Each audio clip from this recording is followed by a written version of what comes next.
মিঠু ভাইয়ের স্পন্সরে আজকে আমরা সেই মাকে এই ঘরটা উপহার দিলাম। মা এটা ধরো তো, দাঁড়ান আপনি একটু দাঁড়ান দেখি, উনি অসুস্থ।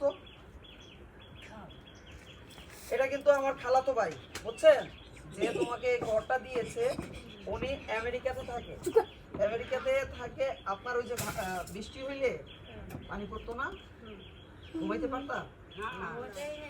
পারো নাই? হ্যাঁ, তো এখন ঘুমাইতে পারবা? তোমার যে এরকম একটা সুন্দর ঘর হবে তুমি আগে জানতা?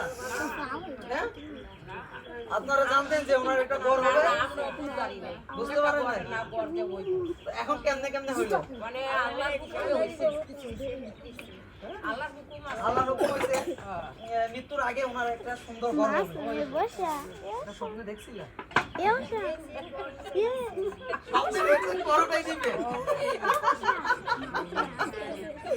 আলহামদুলিল্লাহ, স্বপ্নটা কিন্তু বাস্তব হইলো। আপনি তো ভিক্ষা করেন না? ভিক্ষা করতেন আগে, এখনো ভিক্ষা করেন? শরীরের ইয়েতে ভিক্ষা করতে পারেন না? আচ্ছা।